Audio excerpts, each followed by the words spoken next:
Greetings, everyone, and welcome to part 2 of my Ben 10 series overview. And of course, the next one up is Alien Force. And this takes place about 5 or 6 years after the first series. Ben is about 15 or 16 years old in this series, and we kind of find out that a lot has happened that they catch up on in the series. This is probably the rarest of the shows that I've actually gotten caught up on. I'm more caught up on Ultimate Alien and the original series than this one. But for the most part, from what I gather, Ben's got a new Omnitrix. He's got new aliens. And he's a little bit more older and wiser. And they go really deep into the whole, like, apparently he's trying to find plumbers' helpers, which are basically children of plumbers, which was the unit that his grandpa Max was a part of. Think of them as an intergalactic, secret police, like like Will Smith and Tommy Lee Jones in the MIB movies. And throughout this series, Ben meets many different characters. Unfortunately, I won't be able to talk about all of them, but yeah, they go neck deep into the plumbers and a lot of other stuff that wasn't elaborated on the original series. But anyway, the new aliens that Ben uses is Brainstorm, Echo Echo, Big Chill, Jet Ray,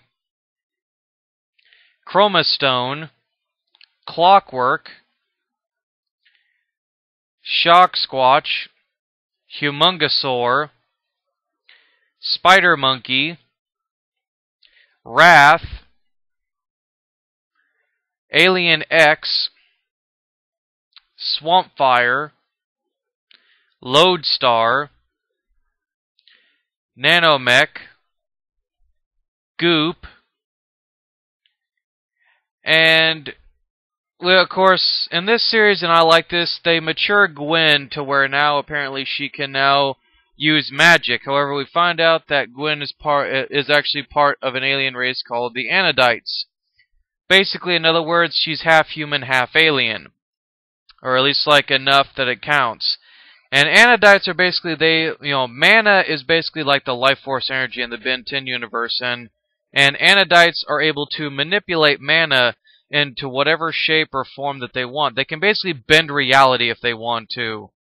And I like this because it makes Gwen a much more useful character rather than the stereotypical Lois Lane, stock, oh, I'm going to help, but I'm really going to be the damsel in distress archetype. Also, as you can tell, Kevin 11 is now a lot older and mature. A lot of people don't like this because they feel that him being a good guy kind of not only demeans him as a villain, but it kind of demeans him because he feels depowered. Me personally, I like the fact that they try to do the whole him redeeming for all the evil things that he's done. Also, as the picture's coming up here, there are a couple of supporting characters that I didn't get to talk about from the first series that I'll be able to catch up on in here. One of these characters is Cooper, who we meet in the first series as a young boy. Apparently Cooper has a growth spurt, so now he looks like the stereotypical, big stock jockey looking dude. But what's cool about Cooper is that he has the unique ability to telekinetically talk to machines. In other words, basically with his mind he can assemble any piece of machinery, but he can also basically interface with any machine that he can think of. And this is actually kind of cool, because he's basically like the computer version of a psychic, but he's also at the same time got that techno edge to him. He's one of the plumber's helpers that Ben actually ends up recruiting. And he does become a pretty significant character as it goes on. Like, he doesn't show up too much, but when he does, he's pretty helpful. Another character that I'm going to talk about, since I don't really feel like talking about her as a supporting character in Ultimate Alien, so I'm just going to do it all in one go here, is Julie and Ship. Ship is basically something that Ben finds in this series. It's basically an anthropomorphic deal, kind of like, his old alien Upgrade, who I showed you guys in the last video. And Julie is towards the end of Alien Force to like the beginning of Ultimate Alien. She ends up actually coming to affectionately like Ben because Ben had went on a date with her. And she found the idea of the fact that Ben could turn into all these aliens to be very cool. She's almost in a way kind of turned on by it and excited by it. And throughout the series, especially Ultimate Alien, we see kind of their relationship as boyfriend and girlfriend grow. And as I stated, she's probably the mother of Ken 10, Ben 10,000's son. But that's just pure speculation. She's a pretty decent character. She helps Ben out quite a few times. But one character I want to talk about briefly is Azimuth. This is a character I didn't get to touch upon. He's basically the creator of the Omnitrix. And he's basically that one, like, Mr. Miyagi-esque type character that gives Ben wisdom. But he's also great for comic relief because he gives Ben so much crap because he's human. Azimuth despises humans, but yet the irony is that he has a lot of respect for his grandpa Max. And he finds Ben to be an immature little brat who doesn't deserve the power of the Omnitrix. However, later on, towards the very, very last episode of Ultimate Alien, we see Azimuth kind of start to soften up, and he actually admits that he was wrong. That Ben is, in fact, the right wielder of the Omnitrix because of his ability to not be corrupted by the power of it. So he's a pretty decent character. One character that I'm sure most people kind of are a little iffy about is with this Ben 10 series is Ben 10's version of Doctor Who. Yes, Professor Paradox. Professor Paradox was a guy who in the 1940s was trying to study interdimensional travel. However, he gets sucked into a wormhole that basically causes him to float in between time and space, causing him to go mad, but eventually he finds his sanity and he basically becomes a time master or a time lord, showing up to basically drop hints to Ben about his future, but also kind of telling him about events that could potentially happen. But and Paradox has made many, many different enemies, especially the alien race that Alien X is derived from. So Paradox is basically not a very well-liked person in the Ben 10 universe, both inside the show and outside the show. I personally like him. I think he's hysterical. I think he's not only hysterical, but I think that he's a great asset to Ben. And I'm really hoping in the new Omniverse show that we get to see Paradox more and see more hints to him becoming, Ben 10,000 and stuff. So he's a very, very awesome and useful character. Now we move on to some of the villains. One villain that's kind of a throwaway villain is Argit. Argit was a former ally of Kevin 11 back in the day. And the thing about Argit is that he's the Weasley type character. He's the character that when you beat him up a couple of times, he'll just, squeal everything. But what's great about Argit is that he's not just a stupid thug. He's very crafty. He's very cunning. And he's a humanoid porcupine, believe it or not. Because his hair also projects quills. And these quills have a toxin that basically renders a person unconscious and causes them to fall asleep. He's not exactly deadly, but it's not exactly a deadly foe, but he is very manipulative. He does find plenty of ways to weasel out of getting, his excuse me. Have my lunch coming up.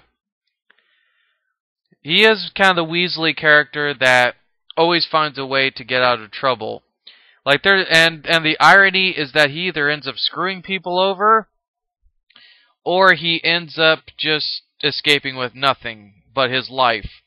So he's kind of an on and off character. One character I like that they don't really use as much, I feel, is Albedo. Albedo is a Galvan like Azimuth, and he's a guy who supposedly co-created the Omnitrix, but because he was so power-hungry and greedy, they basically locked him away. Well, when he escaped, he saw that Ben was the bearer of the Omnitrix, and he didn't like this. In Albedo's eyes, Ben is not worthy of the Omnitrix, and he's not worthy of his life. So Albedo basically tricks Ben a couple of times and actually copies the power of his Omnitrix and Ultimatrix, because he does show up in Ultimate Alien as well. And he starts using Ben's own aliens against him. And what ends up happening, as you can tell, is that basically as punishment, he's basically transfigured, rather than being in his Galvan form, like he usually is, as punishment and as a cruel joke, he is basically transmuted no matter what he does. Even if he goes back to his Galvan form, it's only temporary, because he's basically turned into like a reverse copy of Ben. And this drives Albedo insane. And he is dedicated to doing anything possible to make Ben's life a living hell for it. So he's a very, very dangerous villain like Kevin 11, and I'm hoping to see more of him. Another Weasley character like Argit is Siphon. Siphon supposedly works for Vilgax, but he has worked also for Albedo as well. Back when Albedo, back in the Benton Ultimate Alien Cosmic Destruction game, he helps a way big Albedo try to destroy Earth. And Siphon has always been that one Weasley character. I lovingly, affectionately kind of compare him to Starscream from Transformers, in the fact that he's that one character that he seems loyal, but really he's not. He's just out for his own personal goals and his own personal gain. And that makes him kind of pretty semi-dangerous, because you don't know if you can really trust him or not. One villain that Ben has made that doesn't really show up all that much, at least from what I've seen, is Sunder. And Sunder is basically this rare antique bounty hunter. And he's a guy who gets the job done no matter what. He doesn't care who he puts in harm's way. And he's a very, very dangerous foe. He doesn't care if he causes collateral damage. He doesn't care if he kills people. He just does not care about anything. His only goal is to find whatever he is paid to get, and he will get it by any means necessary. And he's no slouch. He's nearly actually defeated Ben once or twice on the occasion. So Sunder is not a villain for Ben to take lightly. Not at all. However, another villain that I'm going to talk about that I really like, that I find interesting, and in some ways kind of sympathetic, is Michael Morningstar, or Darkstar as he calls himself. Michael Morningstar was supposedly a plumber's child, and when he originally appeared as, Morningstar, he had this bright, golden colored glow, and he had like energy projection abilities and stuff. And he seemed kind of cool, but then we later find out in the same episode that he's introduced that he actually has most of his energy stuff is actually vampiric in nature, so he basically is sucking the life force and energy from people, the mana.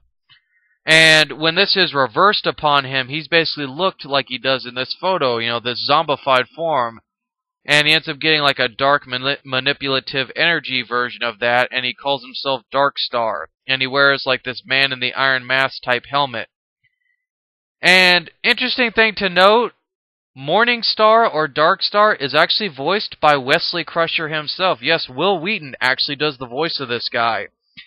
And the thing about Darkstar that I really love, before we move on, is that he's not a villain that gets tremendously upset. He's very calm, very cold, very calculating. He never hardly ever gets upset. He's a very, very dangerous intellectual foe for Ben to face. One to not keep your eye off of. However, here are some villains, if you even want to call them villains. They've more or less had a few destructive disagreements and encounters with Ben, are the Vito brothers. Boyd or Void, I don't know how they pronounce it. I'm going to say Boyd, and Octagon.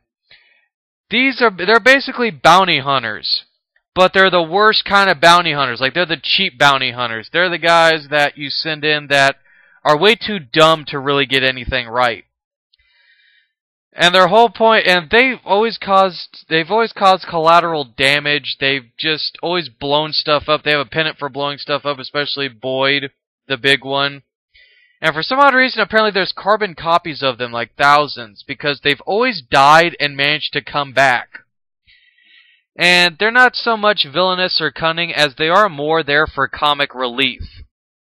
Like, they're not meant to be taken seriously as villains, but here's some villains I wanted to talk about from the first series that I didn't get a chance to talk about, which is Enoch and the Forever Knights. Enoch being kind of the leader of the small branch. They work for the Forever King. Basically, these are basically a knight order set in modern day that's been around for thousands of years, and they basically use alien technology as like their forte. They use alien technology against aliens, mutants, whatever. They basically deem themselves Earth's ultimate protectors, not Ben. And there have been many, many times that Ben and Enoch have actually fought. And the Forever Knights, basically, their goal, like I said, is to basically wipe out anything that is not pure, that is not humanly, if you will.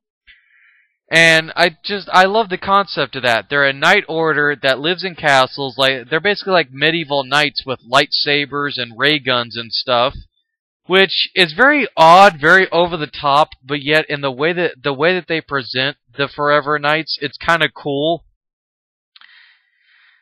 So this is basically pretty much they are to the Ben 10 universe what Maja is to Iron Man. They're like that one like high-tech mobby type group that always comes into contact with Ben. They're shown very heavily throughout the Ben 10 series thus far. However, I'm going to talk about two places that I had mentioned in the previous video. And one of them is the Null Void.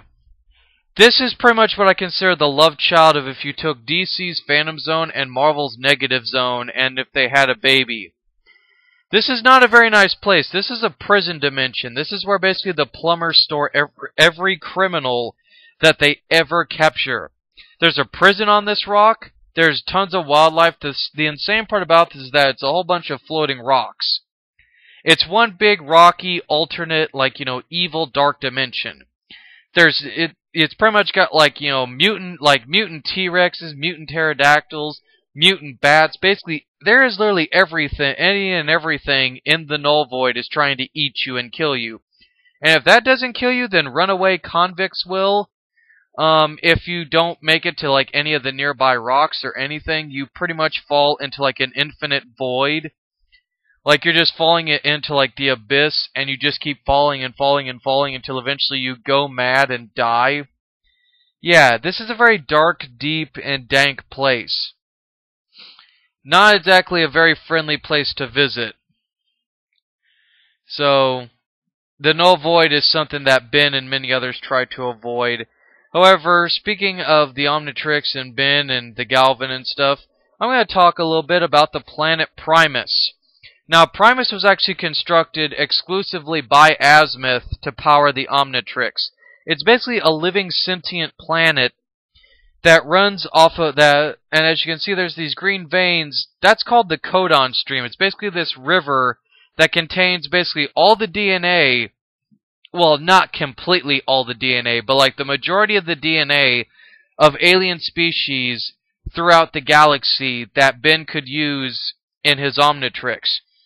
And every century, quarter century or so, Primus needs to be repowered in order for the planet to stay, sentient and together and stuff. So every once in a while, Primus will actually travel whenever there's a lunar eclipse. And when the moon and the sun right around Primus come together and eclipse each other, it basically supercharges Primus to the point that it can last another century or half century or so. And the Codon Stream is basically what powers the Omnitrix. As long as there is a Codon Stream, and a tremendous flow, Ben can always use the Omnitrix, because basically the codon stream works kind of like a wireless network. As long as there's a codon stream and Primus is powered, so will the Omnitrix. If it goes down, so's the Omnitrix, and Ben pretty much can't change or do anything. I realized that I didn't exactly take my time like I did with the last video, but I did try to make an effort this time to try to get the majority of this out. There are some characters I wasn't able to really get pictures for, which kind of saddened me. But all in all, yeah, this is pretty much it for Alien Force, and of course, hopefully you guys will be looking forward to the next one, which will be the very last one, which I'll be talking about the Ultimate Alien series, wrapping everything up on this series thus far, or at least like some of the major points. But I will tell you guys this much: I'm actually having quite a bit of fun. I'm kind of sad to really kind of like work on the Ultimate Alien one, because I do love the Ben 10 universe. I do love the aliens and everything. But I look at it this way, I'm saving the best for last, and then once Omniverse comes out, then maybe I might do an overview of that after that series ends. My personal feelings, just to get them out in this video, I'm glad that I actually gave Ben 10 a chance, because it gives me something new besides comic books to really like, so yeah, that's pretty much it with all that.